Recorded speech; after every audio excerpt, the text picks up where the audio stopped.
무역적자가 90억 달러 넘었습니다. 94억 달러를 찍었어요. 94억 1000만 달러인가요? 제가 정확히 끝전까지는 그런데 94억 달러, 94억 1000만 달러 맞을 겁니다, 여러분. 무역 수지 적자 이때까지 94억 7천만 달러군요. 뒤에가 틀렸습니다. 94억 1000만 달러가 아니라 94억 7천만 달러. 대한민국이 통계 작성한 이후에 무역 적자 최대 규모를 기록했습니다. 네. 그러니까 94억 달러면요, 여러분, 이대로 가면은 1년에 요번에 500억 달러 적자는 그냥 뚫을 것 같고, 잘못하면은 내년에도 별 개선된 조짐이 없으면 이게 1000억 달러도 찍는다는 거죠. 내년에. 와우. 경상수지가 뭐 해외에서 이전 수지가 얼마나 땜빵을 해줄지 모르겠지만 지금 대한민국이 한 달에 100억 달러 규모의 무역 적자를 내고 있다는 건 대단히 심각한 겁니다. 의숙님 감사합니다. 여러분, 우리나라의 모든 자산 가치의 근간은요, 여러분, 무역 수지예요. 그러니까 무역 수지, 경상수지, 정확히 경상수지죠. 그러니까 우리가 해외에서 돈을 벌어서 계속 은행에 유동성이 늘면, 그러면 대한민국의 자산 가치는 올라가는 거고, 간단하게 얘기하면, 또 여기서 이제, 이 자식아, 그건 너무 무식한 얘기야라고 하시는 분들 분명히 나오는데, 기본적으로, 이게 우리나라의 은행의 은행의 신용 창출 능력은 경상수지가 제일 크게 작용을 하기 때문에, 이게 돈이 빠져나가기 시작하면 여러분 큰일 나요. 네.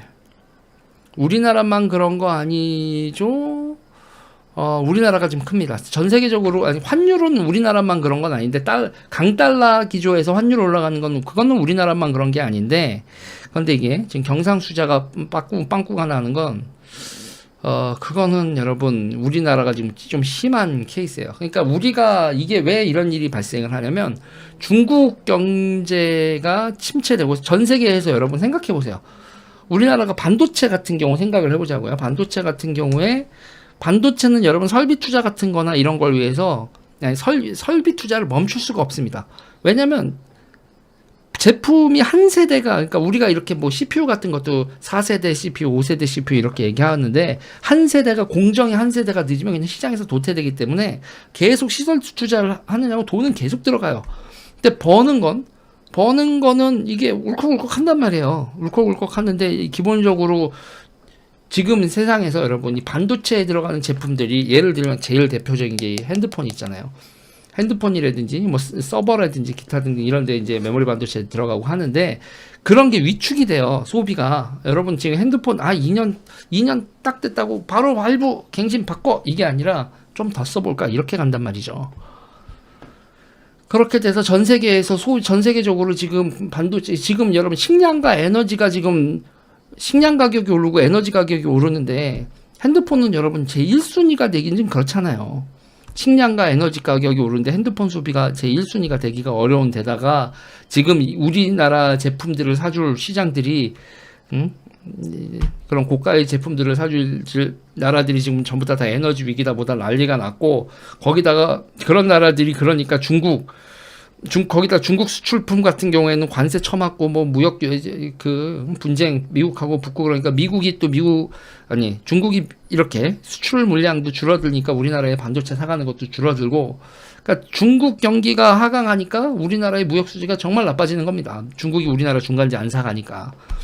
그렇다고 우리나라가 중국하고 이렇게 되게 이제 미국 쌩까고 뭐 의존하냐? 그러면 반도체 자체 만질 수가 없게 되는데, 반도체 장비를 우리한테 안 팔걸요? 중국한테 우리가 중국하고 반도체 그냥, 그래, 우리 뭐 대만하고 일본하고 미국하고 놀아라, 우리는 중국하고 놀래. 그러면 우리가, 그래? 그러면 ASML 장비 못 들어간다, 이렇게 될걸요? 그러면 이제 우리가 이제 작살 나는 거지. 이러지도 못하고 저러지도 못하는 대한민국인데, 지금은 이제 여러 가지에서 여러분, 우리나라 수출 상품이나 중간재나 기타 등등, 그게 이제 중국 말고 다른 파트너를 찾아야 된다고 하는데, 그것도 지금 원투데이로 해결될 문제가 아니죠. 지금 이렇게 되는 상황에서 전 세계의 비효율이 증가하고 원자재 가격이 올라가고 환율이 올라가면서 여러분, 그래서 이제 그게 뭔 나랑 뭔 상관이야. 네, 결국은 우리 집값이 떨어진다는 얘기입니다. 기름값 전망은 어떻게 보냐고요? 기름값 전망이요. 기름값이 떨어지기 일단 올 겨울이 얼마나 춥냐에 달렸겠죠. 우리 올 겨울이 얼마나 춥냐에 따라서 에너지 수급 문제는 크게 달릴 것 같고. 왜 요번에 또 미국하고 중국이 역대급 흉년이라는 얘기가 나오고 있는지 이제 추수의 계절이 왔는데 여러분. 중국은 역대급 그 가뭄 앤드 흉작. 그리고 중국이 지금 물 부족이라는 거 여러분 지금 심각하다는 거예요.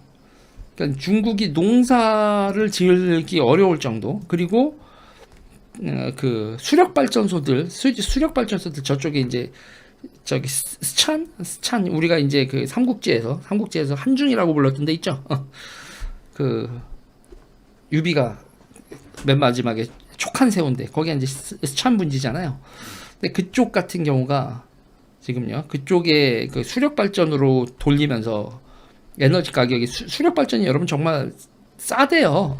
쌀 수밖에 없지. 원료가 물인데 비만 적당히 유량만 해주면은 딴 거는 터빈 돌리기 위해서 물 끓여야 돼서 연료가 들어가는데 수력 발전 그냥 돌리는 거 아니에요. 그래서 그 전기가 정말 싸대는데 그렇게 그 전기 싼 걸 기반으로 뭐 태양광이라든지 이런 것들 막 공장 돌리던 애들이 지금 중국이 다 빵꾸가 나고 있다는 거죠.